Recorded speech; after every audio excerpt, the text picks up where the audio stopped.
안녕하세요. 여러분들의 행복을 응원하는 스타북스 별책입니다. 오늘 만나는 책은 영원히 살 것처럼 배우고 내일 죽을 것처럼 살아라. 두 번째 시간입니다. 인생이란 바이올린 줄과 같다. 인생 그 자체, 인생의 현상, 인생이 가져다주는 선물은 숨이 막히도록 진지하다. 음악가 중에는, 특히 바이올리니스트 중에는 유대인 음악가가 많습니다. 야사 하이프에츠, 데이비드 오이스트라우, 아이작 스턴, 예후디 메뉴인 등은 20세기를 대표하는 음악가들입니다. 지금 이 시간에도 어디에선가 아름다운 선율을 들려주고 있을 이자크 펄만, 핑커스 추커만, 기돈 크레머, 막심 벤게로프, 길샤암 등도 유대인입니다. 세계 바이올리니스트의 30%는 유대인이란 말도 있습니다. 유대인은 전통적으로 음악과 예술을 즐기는 민족입니다. 하지만 오랜 세월 동안 핍박을 벗어나기 위해서 온 세계에 흩어져 있는 유대인들은 자신들의 외로움을 위로해줄 음악이 필요했습니다. 그들은 휴대가 간편하며 자신들의 삶을 위로해줄 음악 도구를 찾아야만 했습니다. 바이올린의 아름답고 애잔한 소리는 유대인의 애환을 달래줄 필연적인 선택이었을 것입니다. 2005년 겨울, 이스라엘 피라모닉 오케스트라가 클리블랜드 오케스트라와 함께 희망의 바이올린 공연이 개최되었습니다. 이 공연은 2차 대전 당시 나치에게 붙잡힌 유대인들이 수용소에서 자신들의 애환을 담아 연주하던 바이올린 24개를 복원해서 그 바이올린으로 연주를 하는 무대였습니다. 무대 위에 오른 러시아 출신 유대계 바이올리니스트 슬로모 민츠, 그는 자신의 가족 중에도 나치 독일이 자행한 유대인 대학살, 즉 홀로코스트에 의해 희생된 사람이 있다고 소개했으며, 연주를 하는 그의 눈에서는 하염없이 눈물이 흘러내리고 있었습니다. 그것은 팽팽하게 당겨진 바이올린 줄에서부터 흘러나오는 슬픈 소리였습니다. 연주를 하기 전에 바이올린의 줄을 팽팽하게 조여놓지 않는다면 아름다운 연주를 할 수 없습니다. 바이올린 줄에 관한 이 비유는 유대인들 사이에서 자주 쓰여지고 있는 격언입니다.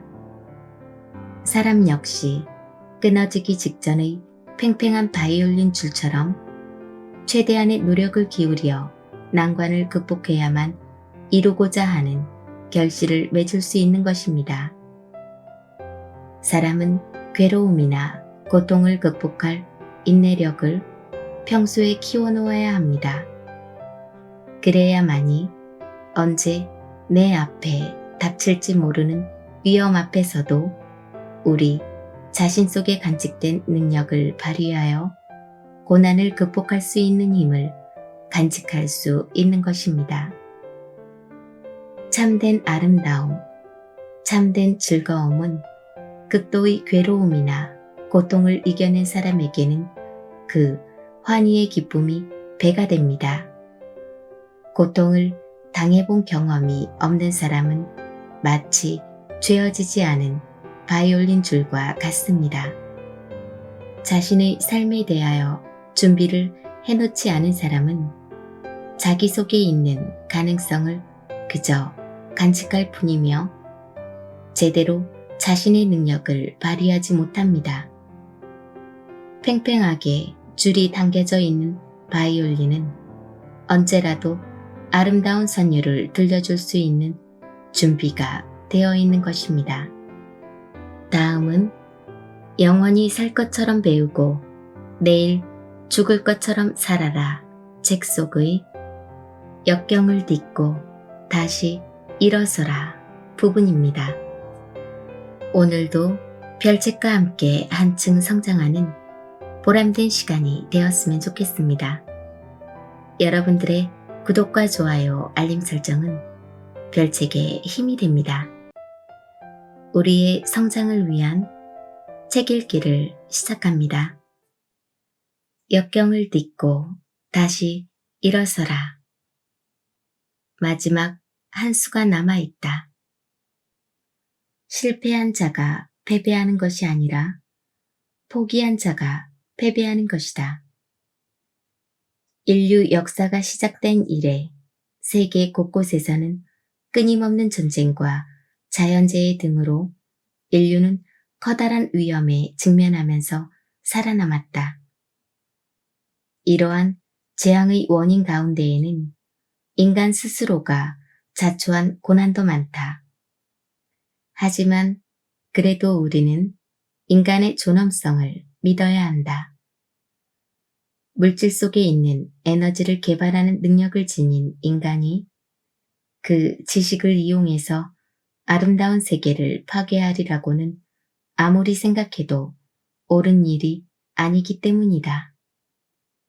그럼에도 불구하고 우리가 살아가고 있는 세상에서는 종종 우리의 삶을 절망하게 만드는 사례가 거의 매일 보도되고 있다. 신문에는 밝은 면보다는 오히려 폭력, 고통, 무관심, 무감각으로 곤란에 빠져버린 세계의 모습을 보게 되는 일이 많다. 우리 주위의 생활을 둘러보더라도 이혼이나 자살, 노여움과 고통, 다툼과 혼란, 게다가 사람과 사람 사이의 단절을 보지 않는 날은 거의 없다. 이러한 상황 속에서 나는 도대체 앞으로 어떻게 살아가면 좋은가 하는 생각이 들 때도 있다. 그렇지만 언제까지나 이러한 절망스런 세상을 한탄할 수만은 없다. 때로는 깊은 감명을 주는 이야기에 새로운 용기가 솟아나기도 한다. 어느 유명 박물관의 벽면에 아주 특이한 그림이 한 폭 걸려 있었다. 그 그림에는 체크 장군이라는 제목이 붙어 있었는데 사람과 악마가 장기를 두고 있는 모습이 그려져 있었다. 인간이 지금까지 쌓아 올린 지혜, 통찰력, 경험, 전략을 총동원해서 악의 상징인 악마를 상대로 대적하여 싸우고 있는 것을 표현한 것이다. 과연 어느 쪽이 이길까? 양쪽은 필사적으로 서로 자기가 지니고 있는 모든 능력을 총동원하고 있는 듯하다. 그림에서 표현하고 있는 상황은 아주 중요한 싸움이고 긴박한 승부를 표현하고 있었다. 하지만 안타깝게도 그림의 제목에서 보듯 악마가 인간에게 체크, 장군을 부르고 있는 형국으로 인간은 도저히 이 상황을 모면하기 어렵게 표현되어 있었다. 한 젊은이가 그림을 오랫동안 뚫어지게 쳐다보고 있었다. 얼마 후 그는 갑자기 흥분해서 말했다. 악마가 인간에게 장군을 외치다니 어디 될 법이나 한 말인가? 무심결에 그 젊은이의 입에서 튀어나온 한마디였다. 젊은이는 그림을 뚫어지게 노려보고 있었다. 어느 순간 그 젊은이는 펄쩍펄쩍 뛰며 미친 듯이 큰 소리로 부르짖었다. 거짓말이다. 거짓말이야. 박물관에서는 큰 소리를 지르는 것이 금지되어 있었기에 경비가 바로 달려와서 그 사람을 밖으로 데리고 나갔다. 그러자 얼마 후 젊은이는 다시 그 자리로 와서 그림 앞에 섰다. 한참을 바라보다 또 감정이 북받치는 듯 또다시 큰 소리로 부르짖었다. 다시 경비들이 달려와 밖으로 끌어냈다.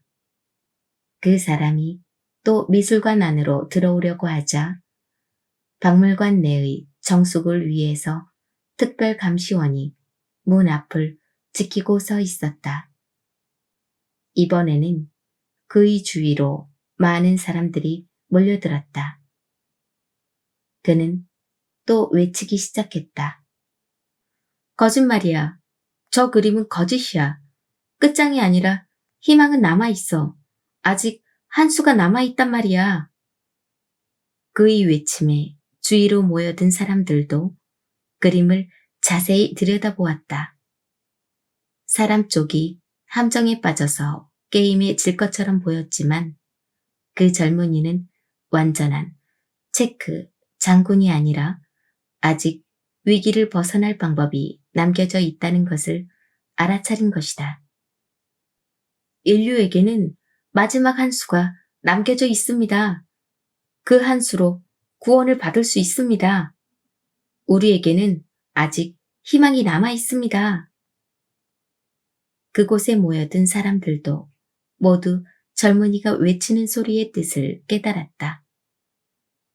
악마가 인간에게 장기로 승부를 걸어 인간은 어쩌지도 못하는 궁지에 몰려있는 듯 보이지만 구원의 마지막 한 수가 남아있다는 것을 발견한 것이다. 인간의 삶이 미래를 장담할 수 없을 만큼 온통 곤란과 장애물이 사방을 막고 있는데 어떻게 그 개냘픈 희망을 키워나갈 수가 있는가 하고 물을지도 모른다. 하지만 절망의 한가운데서도 희망을 생각할 필요가 있다. 예를 들어 악과 싸우는 것도 방법이지만 악의 반대인 선을 강화시키는 노력을 하는 것이다. 질병과 싸울 때의 가장 유효한 수단은 적극적으로 자신의 몸을 튼튼하게 하는 것이다. 휴식과 영양을 충분히 취한 몸은 바깥에서 쳐들어오는 적에 대해서 강력하게 저항한다. 올바른 삶을 위해서 우리들은 내면의 훌륭한 성질을 이끌어내어야 하며 자기 자신을 똑바로 바라보기 위해서도 그러한 능력을 키우고 개발하지 않으면 안 된다. 우리들에게 가장 큰 적은 본능적인 욕망, 선한 행동을 방해하려는 약한 마음이다.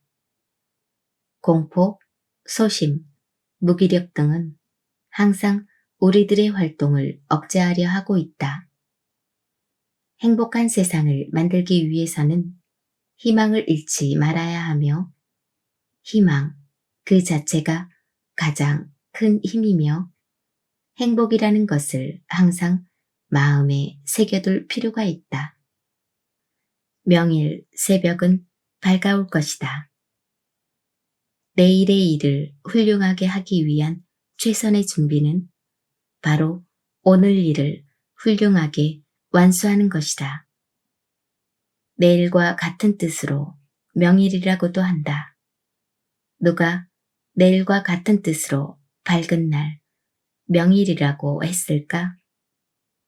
현자의 지혜와 희망의 환희가 느껴지지 않는가? 오늘 극복하기 힘든 상황에 처해 있는 사람에게 내일은 밝은 날이 올 것이라는 희망이 없다면 얼마나 잔인한 일인가. 오늘 나를 둘러싸고 있는 일들이 난감하고 괴로운 것일지라도 내일은 밝은 날이 찾아올 것이라고 희망을 선택하자. 내일은 밝은 날이 밝아오는 새벽을 맞이할 수 있을 것이다. 인간이 감당할 수 있는 절망적인 상황이 어디까지인지는 도저히 상상하기 힘든 처지에서 빠져나온 유대인 레이의 이야기다. 나치 강제수용소 아우슈비츠. 1940년에 나치가 설립한 강제수용소로 대규모 가스실과 시체 처리 시설을 갖추고 유럽에 흩어져 있는 유대인을 1945년 나치 독일이 진압되기까지 하루 약 3천여 명의 사람을 독가스로 죽여서 화장을 했다. 나치 독일은 이러한 수용소를 동유럽 곳곳에 6곳 설립하였는데 폴란드에 세운 아우슈비츠 수용소에는 132만 명이 구금되었으며 110여만 명이 희생되었다. 그중 90%가 유대인이었다. 아우슈비츠에 강제 수용된 레이는 수용소에서 수많은 유대인과 자신의 가족들이 죽음의 가스실로 끌려가는 것을 목격했다. 탈출을 시도하는 유대인도 있었지만 그들은 모두 총살되었고 남아있는 유대인들은 무기력하게 자신의 죽음을 기다리고 있었다. 하지만 레이는 이대로 죽을 수 없다고 생각했다. 그는 함께 수용되어 있는 유대인들에게 물었다. 어떻게 하면 우리가 이 끔찍한 곳을 탈출할 수 있을까? 하지만 그들의 대답은 절망적이었다. 소용없는 일이야. 여기서 탈출할 수 있는 길은 없어. 다들 총살된 거 보면 몰라? 우리에게 희망은 없어. 그러나 레이는 이런 끔찍한 현실을 도저히 받아들일 수 없었다. 그는 자신에게 끊임없이 질문을 했다. 어떻게 하면 이곳에서 탈출할 수 있을까? 해답은 생각지도 못했던 방법으로 찾아왔다. 그가 일하는 작업장에서 얼마 떨어지지 않은 가스실에서 죽임을 당한 수많은 시체들이 트럭으로 던져지고 있는 광경이 눈에 들어왔던 것이다. 다른 포로들은 그 광경을 보며 절망하며 말했다. 나는 언제 저 가스실로 끌려갈까? 레이는 그 광경에서 문득 떠오르는 생각이 있었다. 그는 한순간도 그 생각을 놓칠 수 없었다. 그리고 그곳을 향한 시선을 뗄 수가 없었다. 드디어 레이는 자신의 계획을 실행으로 옮겼다. 하루 일과가 끝나고 작업자들이 막사로 돌아갈 때 감시가 소홀한 틈을 이용하여 그는 재빨리 트럭으로 올라가서 입고 있던 옷을 모두 벗어던지고 시체 속으로 몸을 숨겼다. 그는 시체들과 한 덩어리가 되어 꼼짝하지 않고 있었다. 시체 썩는 고약한 냄새가 코를 찔렀고 차갑게 굳은 시체들이 몸을 덮고 있었다. 그는 두근거리는 가슴을 달래며 트럭이 출발하기만을 기다렸다. 이윽고 트럭의 시동소리가 들렸다. 트럭이 덜컹거리며 움직이는 것이 느껴졌고 그는 희망이 솟구쳐 오르는 것을 느꼈다. 마침내 트럭이 멈추고 수용소 담장 밖에 위치한 엄청난 크기의 구덩이 안으로 시체들과 함께 쏟아져 내렸다. 레이는 밤이 될 때까지 움직이지 않고 기다렸다.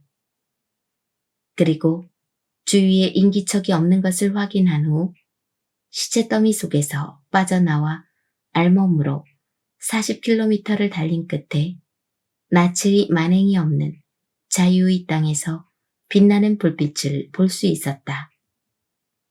희망은 어둠 속에서도 자라고 있는 것이다. 포기하지 말라. 밝은 날, 명일 새벽은 반드시 올 것이다. 안내의 일기에는 다음과 같은 내용이 있다. 나는 하늘을 올려다보며 생각한다. 언젠가는 모든 것이 지금보다 더 나아지고 이 야만적인 행위도 끝이 나고 평화롭고 평온한 세상이 다시 찾아올 것이라는 것을 믿는다.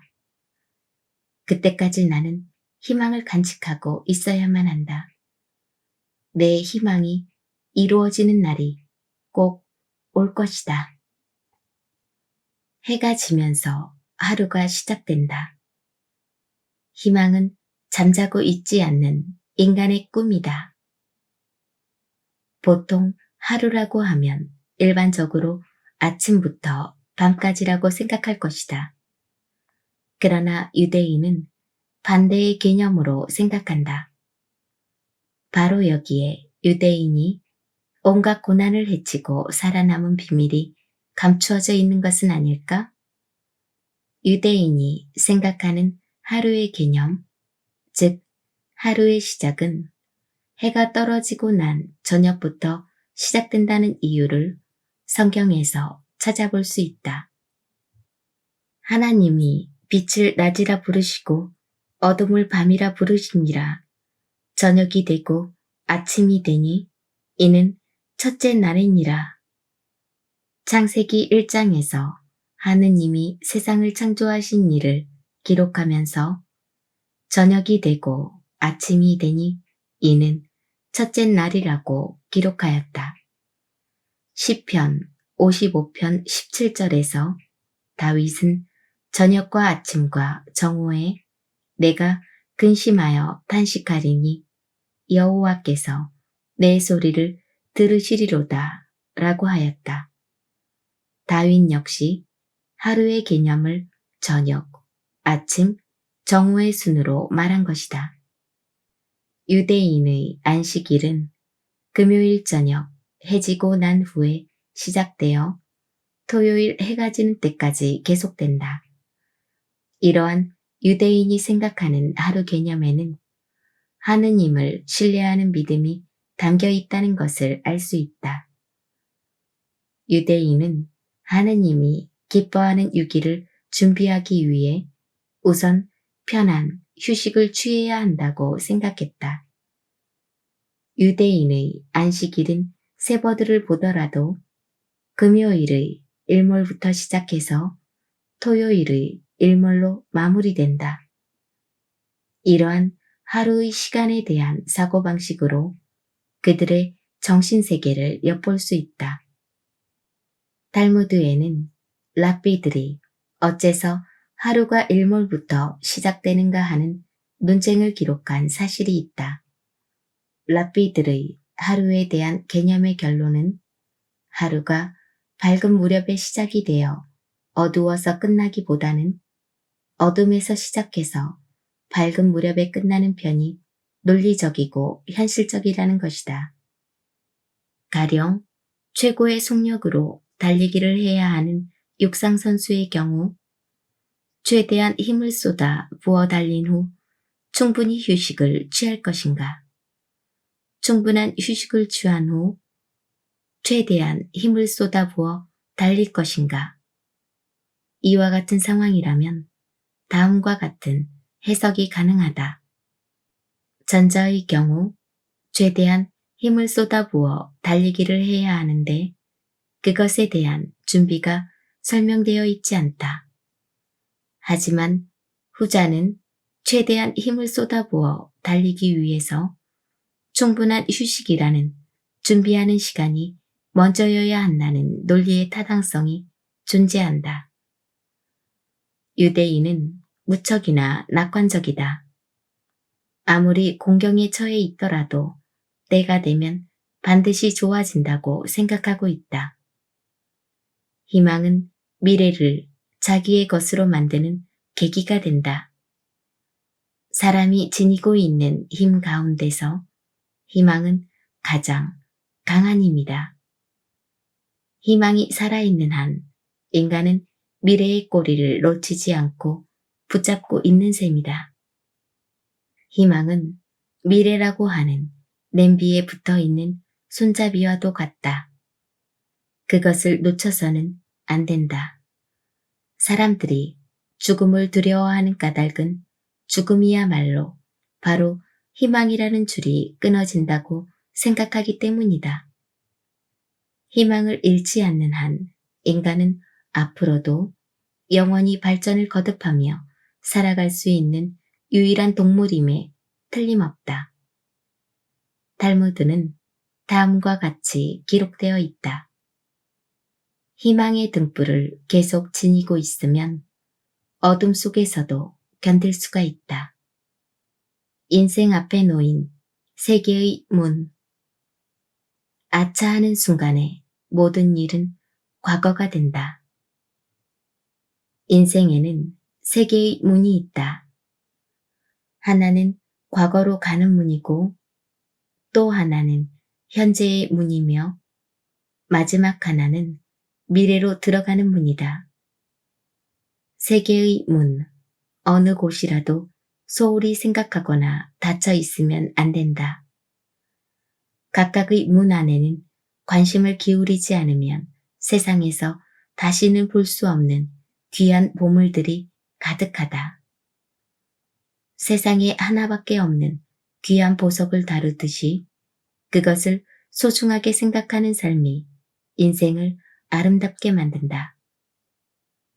자, 너무 아름다운 이야기를 담고 있는 세 곳의 문으로 조심스럽게 들어가 보자. 많은 연륜을 쌓은 노인은 어째서 존경을 받아야 하는가? 그것은 과거의 문 안에 보물이 있기 때문이다. 아프리카의 작가 아마두 함파테바는 1962년 유네스코 연설에서 노인의 사회적 가치에 대하여 다음과 같이 말했다. 노인의 연륜과 경험은 사회적으로 보호해야 하고 존중해야 할 귀중한 자산이다. 노인 한 사람이 죽는 것은 도서관 하나가 불타 사라지는 것이다. 이처럼 노인에게는 풍부한 연륜과 경험, 지혜가 가득 담겨 있으며 위대한 지혜의 보고인 것이다. 어느 영화에선가 한 노인이 젊은 사람에 대한 섭섭한 마음을 표현한 대사가 있다. 너도 언젠가는 늙은이가 될 게다. 너의 젊음이 노력으로 얻은 상이 아니듯 내 늙음도 내 잘못으로 받은 벌이 아니다. 늙은 노인의 모습은 곧 다가올 자신의 모습임을 잊지 말아야 할 것이다. 청춘기의 선남선녀는 왜 아름답게 보이는가? 현재의 문 안에 보물이 있기 때문이다. 청춘의 의미는 나이의 많고 적음에 있는 것이 아니다. 젊음이 좋다, 아름답다고 하는 이유는 새로운 지식을 쌓아둘 불가능하다고 생각하는 그것에 도전할 기회가 아직 남아있기 때문이다. 하지만 정열이 넘치는 청춘의 시기는 과거의 어린 시절의 꿈을 잃어버리고 미래의 노인이 된다는 것을 생각하지도 않는 위험한 시기이기도 한다. 진정한 아름다움은 어느 것 하나 소홀함이 없을 때 완성된다. 어린이는 왜 사랑스러운가?